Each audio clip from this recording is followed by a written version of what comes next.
everything you know about business mindset is bullshit. Now, if you know anything about mindset and business coaching, you probably know who Tony Robbins is. He's the number one business coach in the whole world. And he will tell you that the chokehold, these are his words, that the chokehold in your business is always you. It's always your psychology and or your skills. And he goes on to say that it's 80% psychology and 20% skills. And of course, we know most people are focusing on the skills and the strategies. But what is the psychology? What does he mean by that? And of course, you could say, oh, we're talking about mindset, and there's a ton of people who they will say, and pretty much every successful entrepreneur will say, mindset is everything. And they're right. But it's deeper than that. It's deeper than you can do it, or I think I can, I think I can, I think I can. And it's not motivational quotes or affirmations in the mirror. That shit, if you like those things, great, have at them. But it won't be the thing that makes a turning point in your business. Reminding yourself and telling yourself, I am enough. I can do this. I can achieve anything. Those kinds of things do not change your mindset. And that's because to change your mindset, you have to break through these walls that your brain has built. One of my past guests, she talked about her debt cycle, and she talked about how she kept repeating the same patterns. So first, when she was 18, she got into debt, and then her dad came and saved her. And then she got into debt with her business and finally owned up to her husband. And that was going to supposedly save her, but it didn't. She still kept investing and going deeper and deeper into debt. And this time she was hitting six figures of debt because she just kept investing in things that she thought would help her business. And it wasn't until she had this breaking point where she knew her marriage was on the line and she was going to lose everything in that respect, that her brain changed, that the mindset changed. And she would always say to her clients and everybody else, oh, mindset is everything. And she believed in herself and she put in the work and she did those things that most people think mindset will have them do. Oh, I'm consistent. I'm working hard every day. I follow through. I do what I say, blah, blah, blah, blah, blah. I believe in myself. That's what I need. That's the mindset I need. But it goes deeper. And this woman, she kept ending up in over her head over and over. She kept repeating the same cycles. And this is what we do. We change it up a little bit. So, right, it was not her dad that was going to save her. It was her husband. It took something that big of almost losing her marriage to change the psychology of her patterns. So when we talk about mindset being deeper, it's changing the psychology of your patterns. And this is why so many successful entrepreneurs have lost everything, sometimes multiple times before they ever succeed, because it usually takes something that big, that catastrophic to actually change their psychology.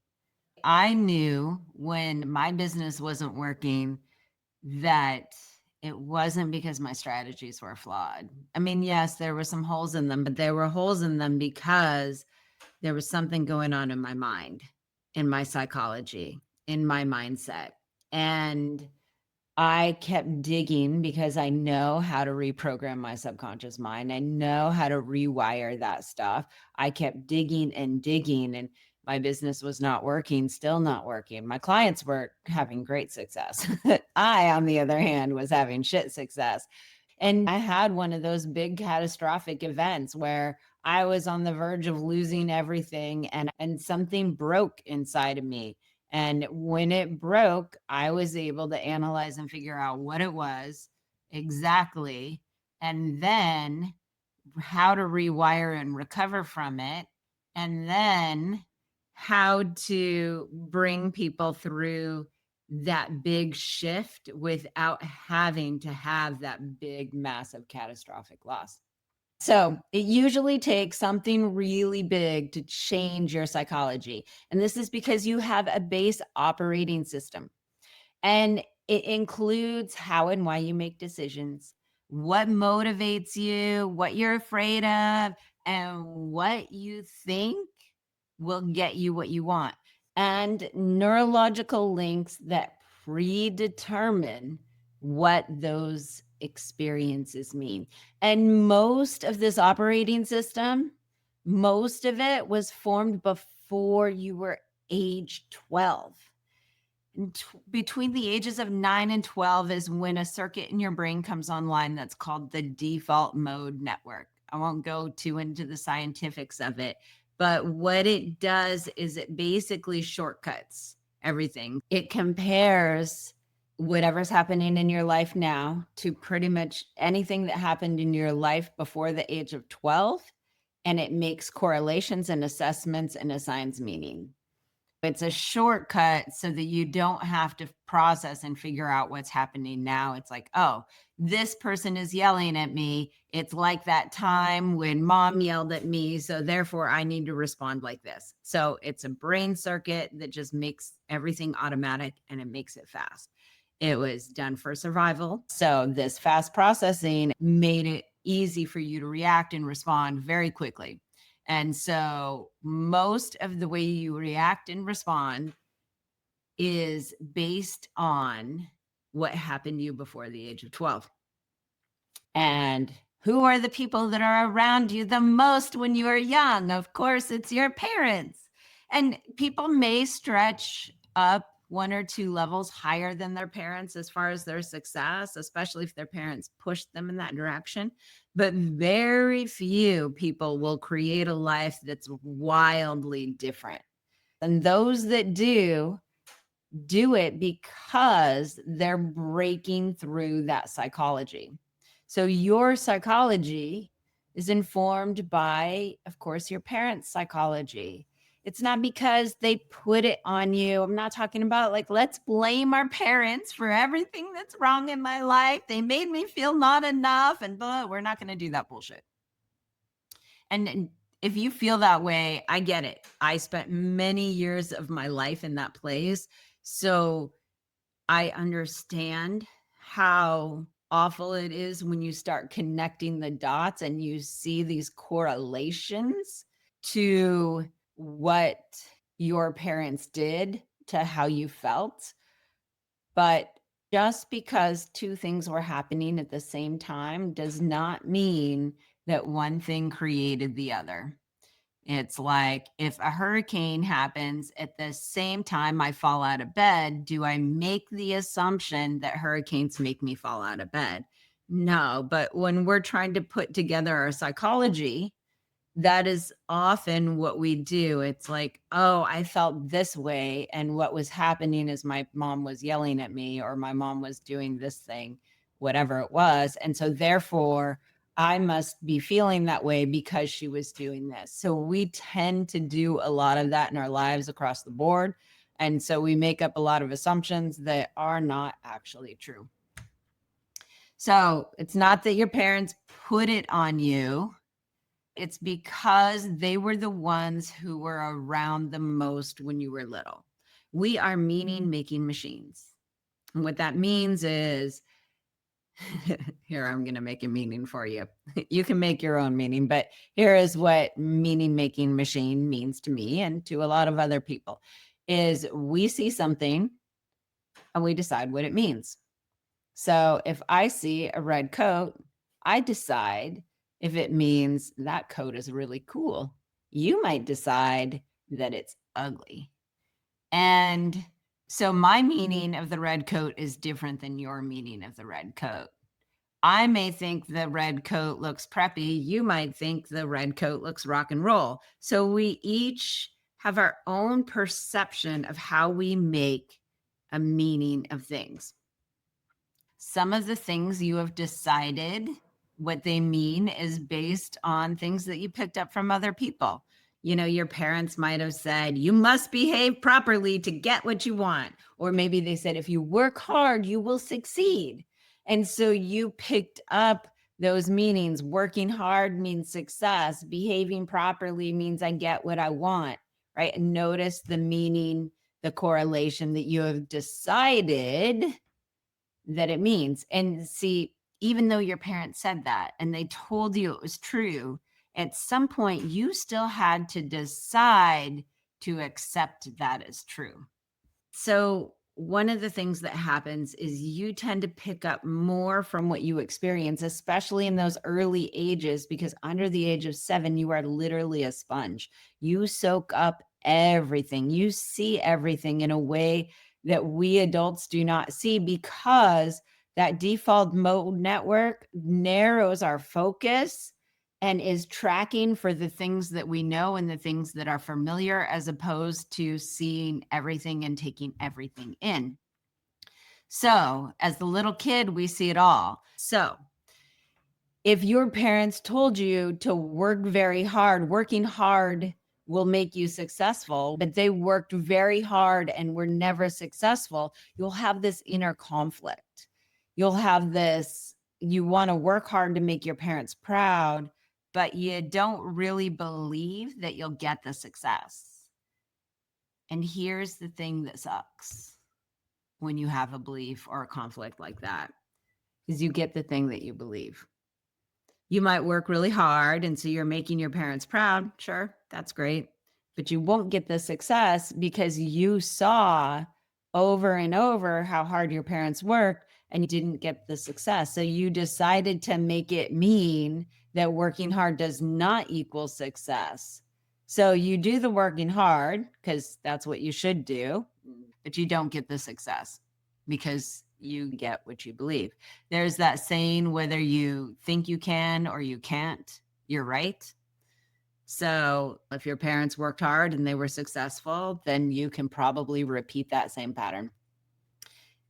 But if they worked hard and were not successful, you likely made a correlation that working hard does not equal success. Now, if somebody questions what you're doing, you might make it mean they don't trust you because maybe your parents or caregivers or the teachers would question what you did because they didn't think you were doing it right. They thought you weren't capable. And so you created a meaning that when someone questions you, it means they don't trust you. And you might have some illogical ones, like if somebody praises you, it means they want to take something from you. Maybe you had a brother or a sister who would be nice to you only when they wanted something from you. And so now, whenever somebody praises you, you're on guard and you look at them kind of like they're a pariah. And of course, that in turn probably triggers some other meaning, like you looking at me this way, like, ew, I don't want to talk to you. An example of this, I was on a call with a very successful multi-million dollar business owner. And I said something nice before I asked the question I wanted to ask. And I noticed her energy shift. I'm super sensitive to that stuff. It's one of the things that makes me really good at the work I do with my clients. But I noticed her energy shift and it put her on the defensive. And she answered my question, but she was definitely not warm to me. And then I watched her interact with other people who did not do that. And she was very warm and friendly. And then a couple other people that said something nice about her first before they asked the question, the same thing happened. There's this pattern where she goes on the defensive when somebody says something nice. And it's not always because somebody wants something, but it will create a shift in energy that will affect her business results and her life results. So this is what I'm talking about when we're talking about the psychology. There's mindset in there, but you have to unwind and and break those meanings and those associations. And that is deeper than your typical mindset stuff. Saying you're enough a million times, doing hypnosis of confidence and all of those things. I'm trained in hypnotherapy. Hypnosis is great, but you have to break those associations in order to change the behavior. So, for me, I'll give you a really good and deep example. There was this point in my journey when I realized that accomplishment was neurologically linked to shame. I didn't fully understand it. The memory where it all started was me being 2 years old, being so excited about something I had done, running in the room to tell my mom, overjoyed. And I'm not exactly sure what happened, but I got thrown across the room. I don't know if I startled her and she turned around fast and kicked me or what exactly happened, but my head hit the door jamb and got a black eye and split my lip. And my mom proceeded to yell at me. Now, I'd have no idea what was going on with her at the time. I can't speak to that. So we could villainize my mom, but this is not the point of the story. So all of a sudden, I am getting told that what I did was wrong and bad and terrible. And it was compounded by this physical pain and this physical impact. And so for me, that was one of the beginnings of this link of accomplishment to shame. And then it was reinforced over time. So lots of other situations where my mom didn't like it when I succeeded, where she would tell me I would need to do it another way or that I shouldn't do it even though I succeeded. So there was always this link to shame. And so I knew that and I understood it and I worked on clearing it and I started clearing levels and levels of shame. And every time I cleared a level of shame, I had more access to being able to accomplish more and I was able to do more in my business. That was a huge breakthrough. But it was still my mom's fault. It was still not really in my control. It was something that was happening to me. And I kept peeling back the layers. And then it finally changed. All of a sudden, I could see that somewhere along the line, I decided that accomplishment meant shame. So yes, maybe those things happened over and over in my childhood. And so it's a very logical thing that you would make that association and make that meaning. But the reality was in my life, what kept happening was that I would accomplish something and then subconsciously I would try to create shame. So in my photography business, I would put things on my credit card that I wanted so that I could accomplish things, but it would automatically be tied to shame because in my family, debt was bad. So I would complete that cycle very quickly. I would accomplish a whole lot in a day. And then I wouldn't be able to sleep because subconsciously I'd be fighting that feeling of shame that would always follow because there was a neurological link saying that once this happens, this has to happen. And so every accomplishment in my life was tied to shame. I traveled the country and photographed ghost bikes in my photography career and I self-published a book and I put a lot of books out there, but then I still had hundreds of books sitting in my hallway that were a source of shame because I never followed through to sell them and get them out there.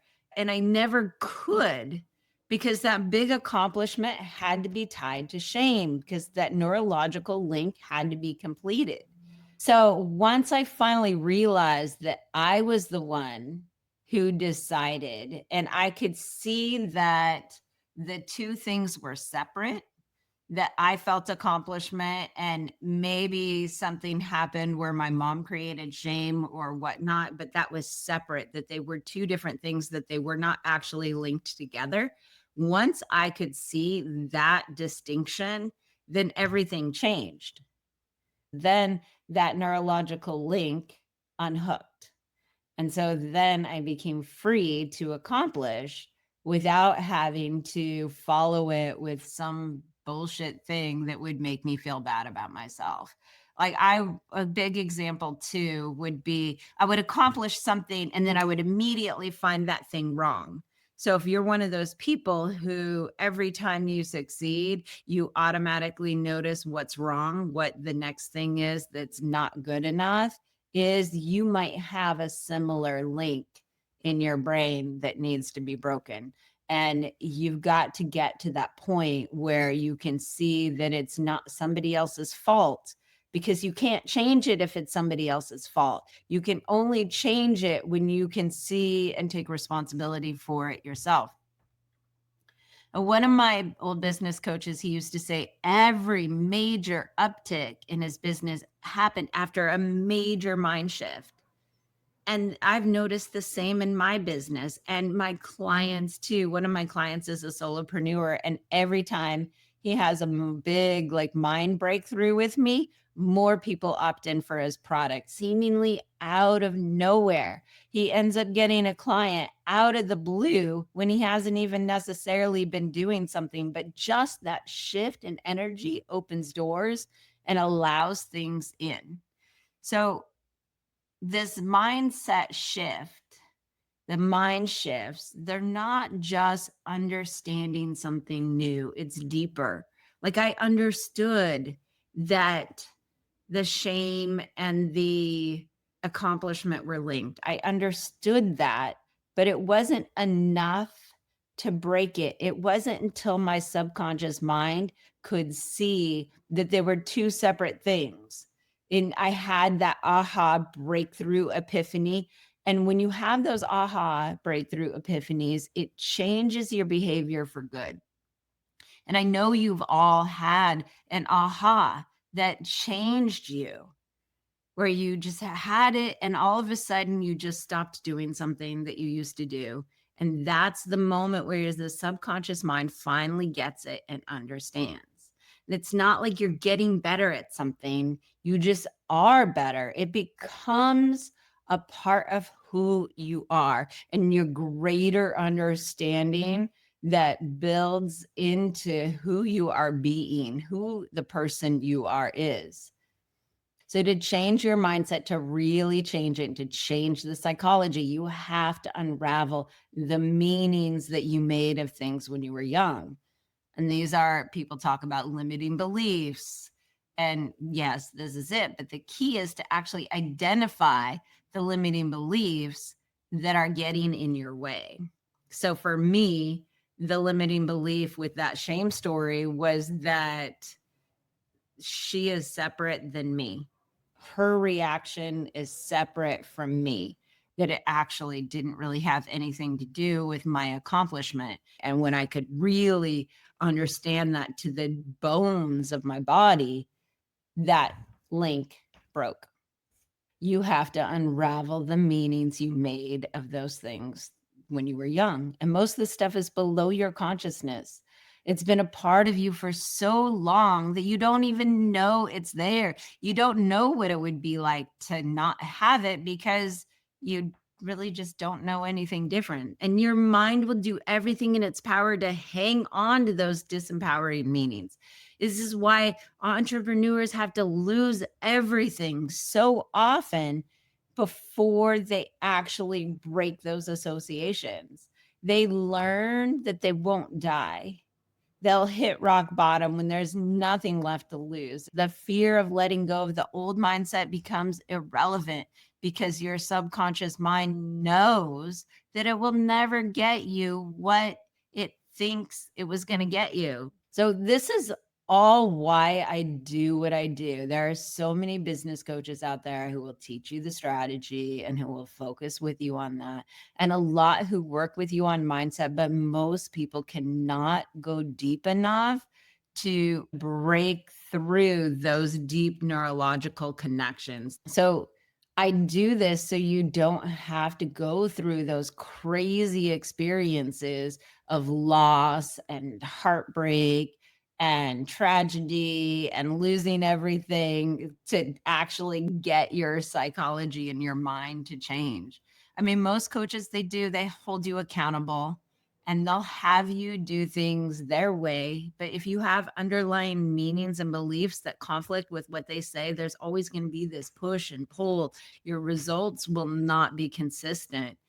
And I know one of my coaches in the past triggered me to respond like I did with my mom. Like she was just an authority figure as a woman. And so what I did as a result of that, the meaning I had to make of how to deal with a authority figure who's a woman is that I need to bend to whatever she says instead of doing what's right for me. And that was the meaning I had. And so when she would not like something or be a little flustered about something I was doing, then I would just bend to what I thought she thought I should do. And that caused me to go in the wrong direction for me. It was the right direction for maybe somebody else, but the wrong direction for me for over a year. And even with all my training and experience, it took me a really long time to see what was really going on. So most coaches, they're not equipped to help you see and get rid of those really deep patterns. Even the ones who work on mindset, because even if they see it, and you have to see it before you can get rid of it, even if they see it, they don't know how to get your brain to have that shift to break the association. And when you do that, you have to also neutralize whatever it was that created the old ways of thinking. And that's a big thing that a lot of coaches just don't have the training and the skills to do. But once you do that, you'll be free. Whether you do it on your own or you work with somebody, I've worked with some great coaches who've helped me see some of my patterns. They gave me that door to walk through.